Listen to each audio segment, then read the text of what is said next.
Yeah. Here, look, I wish to ask the Minister, having regard to the firm commitments made to establish a new constituent campus in Wexford Town for the South East Technological University, when he expects specific capital funding to be allocated and announced for this project, when the master plan for the site will be published, when he expects SETU to have access to the new site and construction work on the new campus to begin. If he will outline the discussions he has had to date with the Board of SETU and the Higher Education Authority on the faculties to be sited in Wexford, and when an announcement will be made on this issue. Thank you. Good morning, Deputy. And you're subbing for Deputy Kenny, I presume, Deputy Lawlor. No, but it's in the name of... Substitute. I thought you said Kilkenny. I know the difference between Wexford and Kilkenny very well, all too well, from suffering at their hands for many years in Leinster finals. Absolutely. But in any event, look, at the outset, Deputy Lawlor, I should say that I'm a strong supporter of this project, as I think and hope you know, and other Wexford stakeholders know, and I absolutely share the ambition of the region, and of Wexford Town in particular, to develop a custom, significant third-level campus in Wexford Town. I think the education leads, the level of education attainment, I think the industrial base, I think the demographics all support that very strongly, and I'm very much on board with that.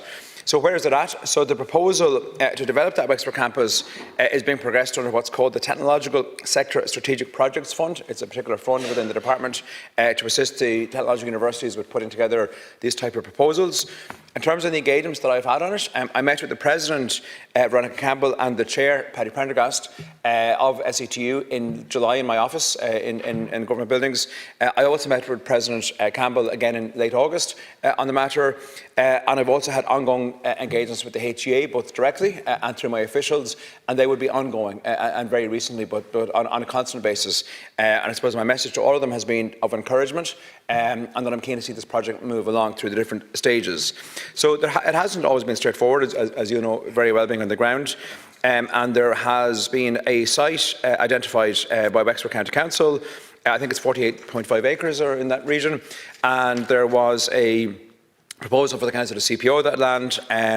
That became complicated and there was challenges to it, and those have thankfully now fallen away through the court system. However, the latest of it now is that the sum has to be agreed in terms of what actually the payment price is going to be. That's ongoing. And there is a risk that if it can't be agreed, it could be referred to arbitration. But my understanding is that has not happened, and the negotiations are proceeding. And they're going, I'm not going to say they're going well because I don't know, but they're not going badly, at least I haven't been told. So I understand that's underway, and I expect that to complete in the near future, and I'll come back to you in the next supplementary. As you stated, the site at Killeens has been CPO'd, but is subject to an ongoing arbitration to agree a final price. And while Wexford County Council can access the site immediately, they cannot give a sale price to SETU for their portion of the land until the arbitration process is concluded, which of course may take many months. This will of course give a further excuse to SETU to sit on their hands, I have to say, claiming that they can do nothing until all the issues on the site are resolved. It is imperative that the master plan be concluded and published ASAP. The design and composition of the new buildings for the campus should proceed immediately, and planning permission lodged with the council. They should be in a position to tender for the buildings as soon as planning permission is received. This of course will require a specific allocation of funding to the project by the Higher Education Authority from the Department of Further and Higher Education. Minister, the Technological Universities Bill was set up specifically with the SETU in mind, and Wexford is a central component of that. We have a facility in Wexford. We need a state-of-the-art new campus to fulfil the aspirations of that. Thank you. Minister. Yeah, indeed, and the SETU, in terms of technological universities, has received significant support from my department. Most recently, when both Waterford and Carlow were included in what we call Bundle 2 of the PPP projects, delivering significant additional learning spaces and physical buildings, both Waterford and Carlow. But I know you want Wexford to benefit from the same, and so do I.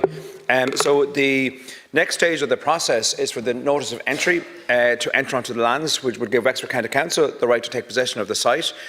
Ordinarily, that takes place after the compensation amount has been agreed. So notice when the price is agreed, they can then move to notice of entry, and that allows them then to go on site and begin to make further plans.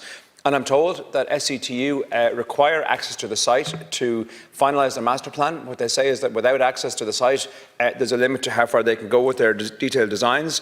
They have submitted a preliminary business case for the infrastructure, but they've caveated it by saying that there is a need for them to, go on site, enter the site, and walk the land, as we might say, to get a better handle on it and finalise that. And I suppose that rests with Wexford County Council, that next step in terms of notice of entry. I understand they may not wish to serve it until the price is agreed and things are finalised, because they will become liable for interest, I'm told, from the minute that they issue that. So I can understand why there might be some hesitation. But if Wexford County Council move that forward, then everything else begins to... There can be no hesitation at this stage. 10 years ago, the money was made available. In 2015, the money was made available for the purchase of a site in Wexford Town for the campus of the SETU. Wexford County Council can access the site as it stands. The only thing outstanding is the decision on the actual price of what's going to be sold to the price to SETU. It is imperative. The biggest county involved in the whole of the SETU process, County Wexford, with a population of heading for in excess of 170,000 people, and yet we are the ones that appear to be left behind consistently in the process of the establishment of the SETU. It's imperative that this Wexford campus be constructed as a matter of urgency, and any delay or any hold-up that appears to be on the horizon seems to be seized upon and grasped by SETU. And I have to say, and there are some fine people involved in it, but I have to say that this progress has been less than satisfactory and has been tardy. I ask for your absolute intervention in this, your personal intervention. I know you're a proud Wexford man by birth. I ask for your intervention to ensure that this campus moves along as rapidly as possible and the master plan is proceeded with. Minister. So I absolutely support the project, and I've made that very clear to the executive and all stakeholders. In terms of funding as well, from my department side, we have a confirmed budget to purchase our part of the site. It is a master plan for other things as well, but certainly the educational piece, funding is there. And then the business case is progressing. However, the decision on when to serve the notice of entry, which I think is causing the frustration, perhaps the delays, is for Wexford County Council to decide. Well, I suppose you have good offices in Wexford Town yourself, and you have agency and relationships, I'm sure, with the county manager and so forth. So I don't know how usual it would be for ministers to engage with the local authority to ask them to accelerate a CPO process. I think it's probably better served if I continue to work in the educational piece, and local representatives like yourself can indeed engage with the council. But I agree that it needs to happen, but I do also understand that there's public monies at stake and they need to have satisfaction with the figure finally agreed before they enter. But look, I think it's in our interest to move this project forward as quickly as possible. Thank you, Minister.